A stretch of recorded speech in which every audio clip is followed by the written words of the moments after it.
दो असुर भाई जो तपस्या करके अविनाशी बने और फिर अपने बल और अहंकार में डूब गए। पूरी पृथ्वी पे अत्याचार करने लगे, लेकिन जो वरदानों से उन्हें जीवन भर का सुरक्षा मिली थी वही उनके अंत का कारण है। आज की हमारी कहानी में इसी बात।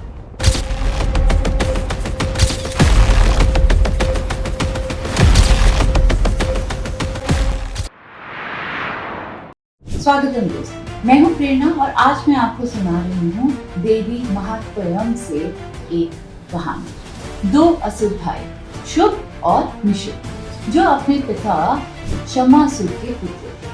उनकी मृत्यु के बाद ये दोनों काफी कठोर और अत्याचारी बने। उन दोनों भाइयों ने कठिन तपस्या करके ब्रह्मा जी को प्रसन्न किया और जब ब्रह्मा जी उनके सामने आए तो वरदान मांगने को कहा। तब उन दोनों ने कहा कि वो किसी भी प्राणी, चाहे मनुष्य हो, चाहे पशु, चाहे देवता या पक्षी, उनमें से कोई भी पुरुष उन्हें मार ना सके। ब्रह्मा जी ने उनका वचन स्वीकार किया। ये सुन के दोनों भाई खुश हो गए। उन्होंने सोचा कि अब वे अमर हो गए हैं, क्योंकि किसी भी स्त्री में इतना बल नहीं है कि वो उन दोनों को मार सके। धीरे धीरे शुभ और निशुभ अपनी सेना के साथ मिलकर अत्याचार कर रहे। उनके साथ दो बड़े सेनापति जुड़े, चंड और मुंडा, जो हमेशा उनके लिए राक्षस सेना लेकर आते और आदेश से पालन करते। समय के साथ उनका अत्याचार इतना बढ़ गया कि देवता और मनुष्य सभी परेशान थे। एक दिन चंड और मुंडा वन में घूम रहे थे।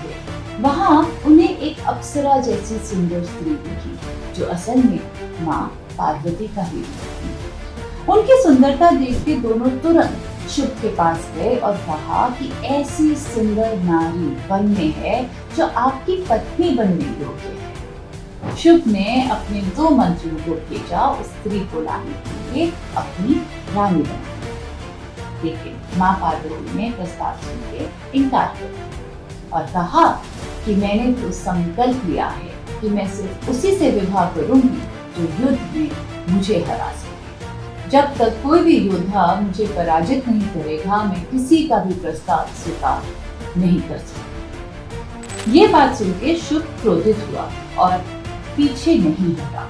उसने अपने मंत्रियों को भेजा, लेकिन सभी वापस लौट आए। अंत में शुभ ने अपने 60,000 सैनिक को आदेश दिया कि जाके उस स्त्री को पकड़ के लेके आओ। जब सैनिक उन्हें पकड़ने पहुंचे तब देवी अपनी शक्ति के रूप में प्रकट हुई और अपनी सवारी शेर पे बैठ के शस्त्रों का प्रयोग करके सारे सैनिकों का वध कर। चंद और मुंडा भी साथ ही मारे गए। अपने सेनापतियों की मृत्यु देखकर शुभ और निशुभ को गुस्सा आया। इसका उनके गुस्से का ठिकाना नहीं रहा। उन्होंने खुद युद्ध के लिए कदम बढ़ाया और तब हुआ वो महायुद्ध। देवी पार्वती अपने दुर्गा वाले रूप में थी और सामने दोनों असुर भाई अपनी सेना के साथ। देवी दुर्गा ने अपनी अपार शक्ति, अपने अस्त्र और शस्त्र और अपनी वीरता से दोनों भाइयों का संहार कर दिया और इस तरह ब्रह्मा जी का दिया वरदान सच रहा। दोनों असुर भाई पुरुष के हाथों नहीं बल्कि एक स्त्री के हाथों मारे गए। ये कथा हमें ये बताती है कि अधर्म और अहंकार कितना भी बड़ा हो, अंत में धर्म और शक्ति की भी विजय होती है। और आज भी हर नवरात्रि में हम देवी दुर्गा का इसी रूप की पूजा करते हैं। आशा करती हूँ कि आपको मेरी आज की कथा अच्छी लगी। अगर हाँ तो चैनल को सब्सक्राइब जरूर करें, ताकि अगले हफ्ते फिर मैं आपके लिए प्राचीन भारत की एक और कथा लेके आ सकूं। लेकिन आज के लिए ये शुभ और निशुभ के संहार की कथा के लिए आपसे बात जरा